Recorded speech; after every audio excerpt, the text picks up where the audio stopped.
మీ తాకట్టు బంగారం కష్టాలకి good bye చెప్పండి. వెంటనే ఎన్ గోల్డ్ కి కాల్ చేయండి. బీహార్ కురువృద్ధుడు రాజకీయ యోధుడు నితీష్ కుమార్ రాజకీయ శకం ముగిసినట్లేనా? ఇన్నేళ్లు బీహార్ను పాలించిన జేడీయూకు పెద్ద దిక్కు లేకుండా పోయిందా? నితీష్ కుమారుడు నిశాంత్ కేబినెట్ మంత్రిగా ఉన్నా అంతగా ప్రభావం చూపలేకపోతున్నారా? జేడీయూ ఇక బీజేపీలో విలీనం కావాల్సిందేనా? ప్రశాంత్ కిషోర్ ఎంట్రీతో బీహార్లో మూడో బలమైనటువంటి పార్టీగా జనసురాజ్ నిలవబోతుందా అంటే దీనికి సంబంధించి రాజకీయ వర్గాలు అవునని చెప్తున్నాయి. జెన్జీ హవా మొదలైందా? ఒక్క ఎన్నిక ఎన్నో ప్రశ్నలను లేవనెత్తుతోంది. అయితే బీహార్లో నితీష్ శకం ముగిసిందని చెప్పాలి. కొత్త రాజకీయ యుగం ప్రారంభం కాబోతోంది. 2025 నవంబర్లో జరిగినటువంటి బీహార్ అసెంబ్లీ ఎన్నికల్లో ఎన్డీఏ ఘన విజయం సాధించినటువంటి సంగతి తెలిసిందే. బీజేపీ 89 సీట్లు, జేడీయూ 85 సీట్లు, ఎల్జేపీ 19 సీట్లతో కలిసి 202 సీట్లు గెలుచుకున్నారు. ఆర్జేడీ కేవలం 25 సీట్లకే పరిమితమైంది. నితీష్ కుమార్ రికార్డు స్థాయిలో 10వసారి ముఖ్యమంత్రిగా ప్రమాణం చేశారు. కానీ కేవలం 4 నెలల్లోనే 2026 మార్చి ఏప్రిల్ ఆయన రాజీనామా చేసి రాజ్యసభకు వెళ్లారు. బీజేపీ నాయకుడు సామ్రాట్ చౌదరి బీహార్ మొదటి బీజేపీ ముఖ్యమంత్రిగా బాధ్యతలు చేపట్టారు. ఇది కేవలం వ్యక్తిగత నిర్ణయం కాదు, బీహార్ రాజకీయాల్లో ఒక యుగం ముగింపనే చెప్పాలి. అప్పుడు జరిగినటువంటి రాజకీయ పరిణామాలన్నిటి కూడా దీనికి సంబంధించి బీహార్లో జోరుగా చర్చ అయితే జరిగింది. బీహార్ నితీష్ కుమార్ జాతీయ రాజకీయాల వైపు వెళుతున్నాను అనేటువంటి ఒక మాట చెప్పారు. దీనికి సంబంధించి భారతీయ జనతా పార్టీ ఇక మొత్తం జేడీయూనే లాగేసుకుంది, జేడీయూని కంట్రోల్లోకి తీసుకుంది, నితీష్ కుమార్ని ముఖ్యమంత్రిగా తప్పించింది, తన పార్టీకి చెందినటువంటి సామ్రాట్ చౌదరిని ముఖ్యమంత్రిగా నియమించింది అనేటువంటి మాట. ఆ రోజే జేడీయూ శకం ముగిసిపోయింది అనేటువంటి మాట కూడా చెప్పారు. అయితే నితీష్ కుమార్ శకం ఎందుకు ముగిసింది అనేది అక్కడ ప్రధాన రాజకీయపరమైనటువంటి అంశం. నితీష్ కుమార్ 2005 నుంచి అంటే కొన్ని సందర్భాల్లో మినహా బీహార్ను ఆయన ఎక్కువ సార్లు పాలించారు. సుశాసన్ బాబుగా కూడా పేరు తెచ్చుకున్నారు. రోడ్లు, విద్యుత్, మహిళా ఆర్థిక సాధికారత, చట్టం, శాంతి వంటి అంశాల్లో మార్పును కూడా తీసుకొచ్చారు. లాలూ ప్రసాద్ యాదవ్ జంగల్ రాజ్ నుంచి బయటపడ్డారు. కానీ ఆయన రాజకీయం ఎప్పుడు స్వీయ రక్షణపై ఆధారపడిందని చెప్పాలి. బీజేపీతో, ఆర్జేడీతో, మళ్ళీ బీజేపీతో అనేక సార్లు కూటములు మార్చారు. ఎప్పుడూ అధికారం కేంద్రంగా ఉండేలా చూసుకున్నారు. ఈ నేపథ్యంలో 2025 ఎన్నికల్లో బీజేపీ ఎక్కువ సీట్లు గెలిచినప్పటికీ నితీష్నే సీఎంగా కొనసాగించారు. కానీ ఆరోగ్య సమస్యలు, 75 ఏళ్ల వయసు, రెండో తరం నాయకత్వం లేకపోవడం వంటి కారణాలు కూడా అనేకం ఉన్నాయి. బీజేపీ సహనంతో ఎదురు చూసింది. చివరకు నితీష్ రాజ్యసభకు వెళ్లాలని హృదయాంతరంగా కోరుకున్నారని కూడా చెప్పారు. ఇది స్వచ్ఛందంగా కనిపించినప్పటికీ రాజకీయ వాస్తవాలు వేరుగా అయితే ఉన్నాయి. బీజేపీ ఇప్పుడు తన ముఖ్యమంత్రిని కూర్చోబెట్టుకుంది. లోహియా, జేపీ, కర్పూరి ఠాకూర్ సామాజిక న్యాయ రాజకీయ యుగం ముగిసినట్లుగా కూడా అక్కడ జోరుగా అయితే బీహార్లో చర్చ జరుగుతోంది. అయితే జేడీయూకు భవిష్యత్ ఏంటి? విలీనం తప్పదా అనేటువంటి ప్రశ్న కూడా పర్టికులర్గా తలెత్తుతోంది. జేడీయూలో రెండో తరం నాయకత్వం లేకపోవడం, నితీష్ కుమార్ తర్వాత ఆ స్థాయిలో పార్టీని నడిపించేటువంటి నాయకుడు అక్కడ లేడు. తన కుమారుడు నిశాంత్కి సంబంధించి కూడా సోషల్ మీడియాలో మనం చూసాము రకరకాలైనటువంటి ట్రోల్స్.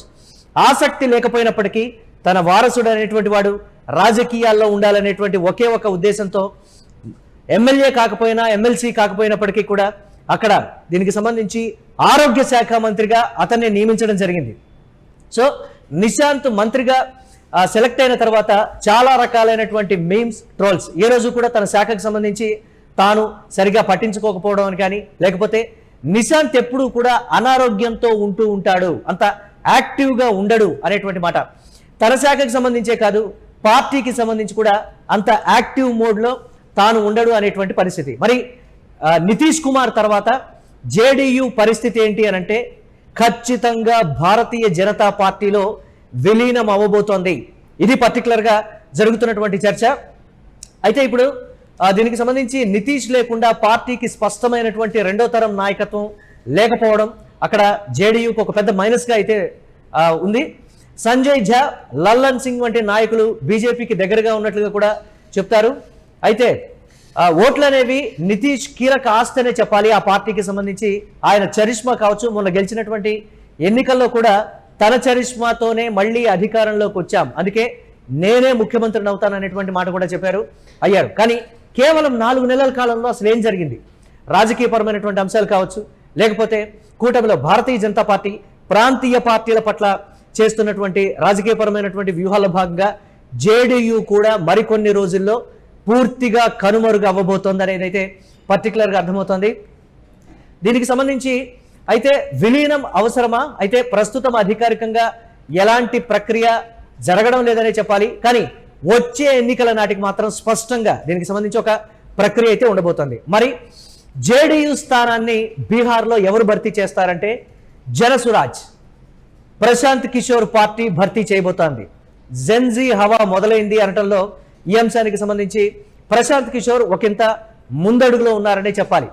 జేడీయూకు ఒక ఆల్టర్నేటివ్గా జనసురాజ్ పార్టీ నిలవబోతోందని పర్టికులర్గా చెప్పకనే చెప్పాలి.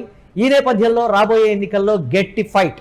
ఇప్పుడు జరుగుతున్నటువంటి ఉప ఎన్నికలో కూడా ప్రశాంత్ కిషోర్ ప్రస్తుతానికి లీడ్లోనే ఉన్నటువంటి పరిస్థితి ఉంది. తాను మొన్న జరిగినటువంటి బీహార్ ఎన్నికల్లో ఓడిపోయిన తర్వాత జెన్జీని ఆయన ఏ విధంగా టార్గెట్ చేశారు, ఒక స్పష్టమైనటువంటి వ్యూహంతో నేను బీహార్ రాజకీయాల్లో ఏం చేయబోతున్నాననేది క్లారిటీగా చెప్పబోతున్నాననేటువంటి మాట కూడా చెప్పారు. సో ఈ నేపథ్యంలోనే జెన్జీ హవా మొదలవటం, రాజకీయాలు పారదర్శకంగా మారటం కావచ్చు, లేకపోతే సాంప్రదాయంగా వస్తున్నటువంటి ఓటు బ్యాంకు కానీ సాంప్రదాయ కుల రాజకీయాలకు కూడా చెక్ పెట్టే విధంగా మొత్తం బీహార్ రాజకీయ ముఖ చిత్రం మారబోతోంది. ఈ నేపథ్యంలో దాన్ని మనం స్పష్టంగా కూడా చూస్తున్నాం. ఈ ఉప ఎన్నిక ప్రధానంగా అక్కడ చోటు చేసుకున్నటువంటి పరిణామాల్ని ప్రతిబింబిస్తుందని చెప్పాలి. అయితే దీనికి సంబంధించి బీహార్లో జోరుగా చర్చ అయితే జరుగుతోంది. ఇది కాకుండా నితీష్ కుమార్కు సంబంధించి ఒక చర్చ అయితే ఉంది. మరి నితీష్ కొడుకు నిశాంత్ చాలా కాలం రాజకీయాలకు దూరంగా ఉండటం, కీలక నేతలు ఎవరు కూడా తనతో సన్నిహితంగా ఉండకపోవడం కానీ, పార్టీకి సంబంధించినటువంటి కార్యక్రమాలకు సంబంధించి కానీ, లేకపోతే పార్టీ కార్యకలాపాలకు సంబంధించి తనతో డిస్కస్ చేయకపోవడం, ఇంట్రెస్ట్ చూపించకపోవడం, ఇప్పటికీ కూడా నితీష్ కుమారే పార్టీకి సంబంధించినటువంటి అన్ని అంశాలని చూస్తారు అనేటువంటి కూడా ప్రధానంగా చెప్తున్నటువంటి పరిస్థితి. ఈ నేపథ్యంలో బీహార్ రాజకీయాలు రాబోయే 5 సంవత్సరాలు మాత్రం డిఫరెంట్గా ఉండేటువంటి ఛాన్సెస్ పర్టికులర్గా కనపడుతున్నాయి.